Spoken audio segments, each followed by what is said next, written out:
Hey, hey! Welcome back. Episode 3, Rose and Prose. We've had uh, had an interesting episode last night. We'll just dive right in. Yeah? Go for it. So, third episode, Jen and the guys in Melbourne for another night. I think she was down to 18 guys. One-on-one, a big group date, and a 4-person date.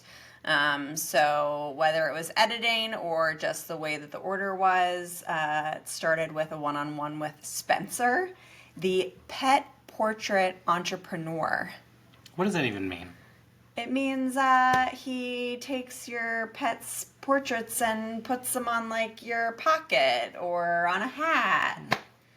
You know, my favorite new hat is tell your dog I said hi. I feel like that's the kind of job that I used to see in the 80s at the mall. You would just like get your face plastered onto a t-shirt or something, or your dog onto a t-shirt. It's classier now. Like Is it though? It looks legit. Yeah. So, one-on-ones, they either get a rose or they get sent home. So they have to pack their bags before they go. So it's like a big chance for the person on the date to be vulnerable, bare their soul, get that rose. So Is that a good thing? to bare their soul and be vulnerable? To be vulnerable. Yeah. It's the only way that you can have a real relationship. You got to be vulnerable. Yes. So Spencer's big bomb is that he was engaged before. The girl left him 2 months before their wedding. Sounds familiar. Found out that she had been cheating on him. Sounds familiar. So, when he was talking, I was a little concerned, like, how long ago was this? Are you ready to move forward? It had been some time, though. Yeah, I was surprised she didn't ask, but he did then say it had been 4 years ago, so it sounded like he had time to heal. He's, ready to do it, to find love on The Bachelorette. Quite the rebound. Yeah, I think he was like, I'm more ready now than ever. It's like... What does that mean? Yeah, what does that mean? Are you? Is that just a line to, get her heart? I don't know. But I thought the other thing that was kind of weird from that date was that I think it was Jen who said, like, we've been with the wrong people. Mm-hmm. Yeah. It's like, well, duh.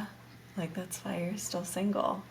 And aren't we all, like, with the wrong people, and that's why we don't end up together, like, until we find our person? Because we had been with the wrong people. I know I've been with the wrong people before. I don't know about you. But you at least found the right person. Yeah? I'm listening. I mean, I think that my approach is, like, granted, this takes a lot of time and effort and, cognitive restructuring and reframing. I think that I look at my exes and there was something good in almost all those relationships. One or two, maybe not so much. They were all a chance to learn and grow. I look back at who I was in those relationships and I think I'm pretty sympathetic to my exes because I was very young and immature and, in fairness, so were they. But I don't know that that makes them the wrong person. And also I would say, broadly that it says a lot about how you conceive of your relationships and your past dating relationships when they are wrong just because you did not get married. Like if marriage is the goal, then yeah, everyone that you're not married to, it's a failure. I think my view is like it's not a failure just because it didn't end in marriage, It's a good way to look at it. I also think you learn lessons from every relationship you're in, too. So, I mean, they certainly may have been the wrong people, but hopefully you learned something from every relationship. I will say this, though, and I mean, I think that this is saying a lot about me. One of my exes I found out shortly before you and I got married, I found out that one of my exes was they had gone across state lines and they were involved in a kidnapping of a child. And my response when I heard that was not, oh my gosh, what happened? My response when I heard it was like, that makes so much sense. Like, that's the next logical step for you. And so in that instance, I would say, no question, that was absolutely the wrong relationship. There is so little to salvage. So yeah, I mean, when it's wrong, it's wrong. I'm so glad I saved you. Well, speaking of wrong relationships, I'm going to make a big judgment here, but Sam M. Ugh, that guy. I'm so tired of that guy. Say more. I feel like whenever he is on screen, it's like nuclear level toxic masculinity. Mm-hmm. What about you? Yeah. Last week I liked him. Like, he is an attractive man. He has a ton of chemistry with Jen. But Jen says that. I don't know if they actually have chemistry, but she says that. I mean, their makeout sessions are pretty hot. But I don't know that I've actually seen them talk. Mm-hmm. I think I've only seen them make out. Mm-hmm. But yeah, I mean, when it comes to toxic masculinity, I would say, like, he holds the reigning title. I think he even called himself a Chad. What is a Chad? A Chad and a Brad? Like, what is that? Like, the ultimate bro who thinks they are the coolest thing that walked the face of the earth. And he called himself that. Yeah. Yeah, I don't know that speaks so highly for him, but okay. It's not the flex that he probably intended. Yeah. I mean, he was like, I'm going to step on your neck, like, if she likes him, well, then she can't like me. Like, we're two different people. And I just felt, I liked him before, and now I'm just like, bro, you got to talk. Like, you can't build a relationship just on chemistry. I mean, chemistry, don't get me wrong, is really important. But she's so blinded by the chemistry. Mm-hmm. Or the sexual attraction is probably a better word. Mm-hmm. She can't even see the reality that, like, they're not, or at least what we're seeing, they're not having deep conversations. Like, is he actually there for her? I think that she's aware of that, though. I mean, it seemed like in the strip club. Oh, tell us about the strip club. What are you talking about? What a setup. But in the strip club, I mean, the two Australian bachelorettes who met up with her at the strip club were telling her, like, yeah, like, he is really hot, Sam M.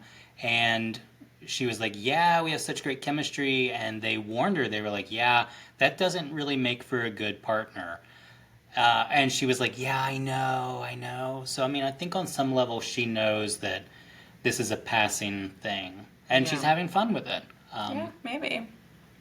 But what do you think? Like, let's play into this for a second. What is toxic masculinity to you? Like, I have my version as a guy. What is your version of it? I mean, I think that toxic masculinity is, like, incredibly patriarchal. I think it's men are the best thing that have walked the face of the earth. Mm-hmm. I think that it's men know best. I saw something on Instagram recently that was like, based on our elected officials, most of us have bad taste in men. Oh, girl, preach. Not to talk about politics, preach. But I thought that was kind of timely, just in terms of our conversation with toxic masculinity and The Bachelorette. So I would add, one of the things that I notice with toxic masculinity, and speaking as someone who is a recovering toxic masculinity, I don't know if that was the right ending to that word. So you're saying you used to be Yeah, I mean, I would say I was very toxic. I think that there are different shades and colors of it that we saw on last night's episode. Um, I think at the core of it, however, whatever manifestation that it takes, is that there is, like you said, there's this sense of entitlement and ownership of this patriarchal attitude that men know what's best. I think that's at the core of it. And we talked about this last week. We're seeing it again this week. Is that guys are saying things like "she's my girl," "she's mine," and they're still saying that, and it's almost as though it's a game, and the only people that are playing are the guys with one another. They're in competition with one another, and I think that is definitely at the core of this. Is that Jen is a prize to be won. She's not a person, and they know what's best for her. Yeah, that actually last week, I think that happened where Thomas N. came and interrupted her with Devin, and he pulled Devin away because he was trying to say, like, we know what's best for, and I think she actually said, like, I can make my own choices, like, you just wasted my time, I sat here by myself for 10 minutes, and so she is taking up more of a stance. I think we saw this week that she was like, hey, if you're not here for the right reasons, like, you really need to think about it. Yeah, but the conditions of that, like, it's not even, like, even in competition, what was the guy's name? Aaron? Was it Aaron? Aaron who left, yeah. Yeah, so when Aaron left, he dropped that bomb and said, like, the other guys, not all the guys who are here for the right reason. And so from his position, he knew what was best for her.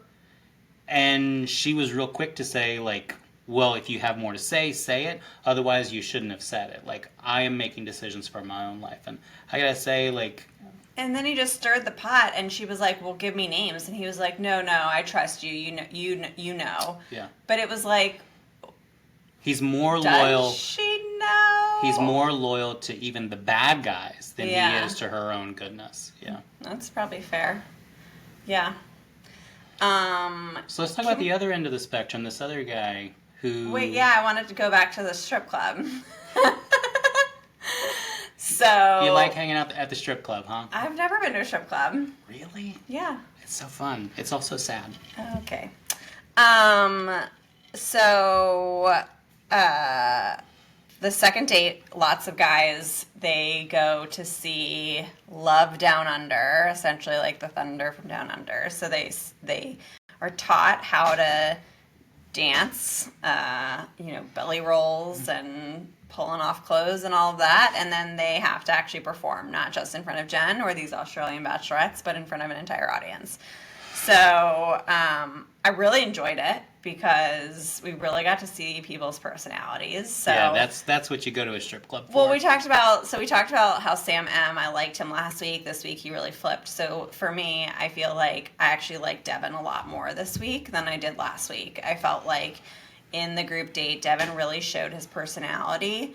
And then later in the night, he was able to be vulnerable with Jen about, like, he used to be a fat kid, and he was very self-conscious, and he's got, hairy chest, doesn't have the six-pack abs for Love Down Under, but he just, like, owned it with confidence, even though he doesn't have, like, a perfect body, and had so much fun with it, that it was actually, like, really enjoyable to watch. But I felt like Sam M. was critical of everyone who was on the stage. Mm-hmm.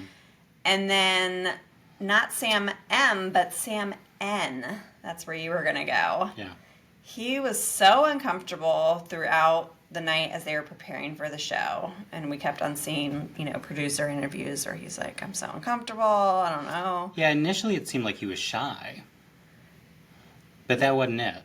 Yeah, it didn't really seem like it was, like, morals. Although he was like, I'm not here to dance for Jen. I'm here to, like, understand her soul and bear my soul, not my body, I think was maybe a line he used. So whether the producers showed it, like whether they edited it or whether he did actually go last, who knows? But he went last. He goes out there and he's like, cut the music. Mm-hmm. And then literally professes his love to Jen. And he has never had a one-on-one date with her. We're 3 episodes in. No one has done that. So not only is he telling her, I'm falling for you, but he is saying, I'm falling in love with you, in front of a gigantic audience, including the other guys. It was a lot. It was a record scratch. It was yeah. uncomfy. Quite literally, it was a record scratch moment. It was uncomfortable because, yeah, like all the other guys were pointing out, he's not even really been in a relationship, so how does he know what he's saying? But also, even if he does know what he's saying, that's not the vibe of the room. Like, bruh, you should have done a vibe check. Because after he did that, again, whether it was editing or whether he was actually the last person, to my memory, like Jen got up, she thanked everyone. I mean, she was trying to transition away from this heavy, awkward thing. And even in the moments that followed, I mean, Sam N tried to really defend himself and was critical of the other guys, and it just kind of played into this, like I said, it played into this attitude of, I know what's best. I'm the most moral person. I'm not going to play by these superficial games. And Jen has made it very clear that she is having fun. She is here to meet them in a very fun context and not to go super deep so early. And so he really just did not read the room at all. Yeah. He did backtrack a little bit at the cocktail party, like, I recognize I said all that, but, like, I do want, maybe I didn't use the right words, but, like, I am falling for you and blah, blah, blah. And so it was kind of like, okay, I appreciate it, but, like, man, I don't even know you. Mm-hmm. Yeah, she was not receptive, it didn't feel like. No. Yeah. Yeah. I don't know. What else came up for you? So I think still kind of using it as a springboard is, how do you know when you're falling for someone? Like, is there an appropriate window of time when it happens? Do you know right away? I gotta, like I said last week, like, I knew something was special about you pretty much right away. My friend, when I left our date, a friend of mine called and she said, it sounds like you're in trouble. And I said, yeah, I think I am. I don't know that I was ready to say that I loved you for a little while after that, though. I feel like that's a big card to play, and you got to time it just right. What do you think? Yeah, I think I actually remember, I think we literally danced around the word for probably weeks. Like, in one day, it would be like, oh, I like that so much about you. Oh, I like you so much. Oh, man, I like you so much, and then it was like, and I think maybe you had said, I think we're dancing around something, and I think I said, like, yeah, you're right, I love you. I do think that saying, like, I love you is a big deal, and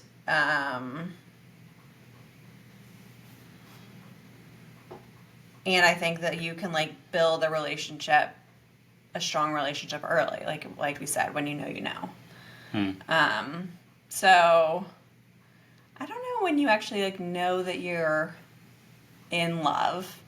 I definitely don't feel like on The Bachelorette people can be in love. I feel like they can love each other. Like, they can care very deeply about each other. Say more. There's a distinction between loving someone and being in love with someone? Yeah. I mean, like, I love my friends. I care very deeply about my friends. I love my family. I love a lot of people. But I think being in love requires more than just care for a person. I don't know. That's where I'm at right now. All right. Ladies and gentlemen, 5 years in, she's trying to still define what it means to love and be in love. I mean, I love you and I'm in love with you. Ditto. I don't know. What else came up for you?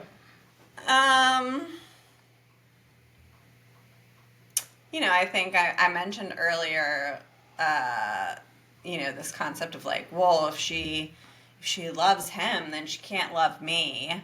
I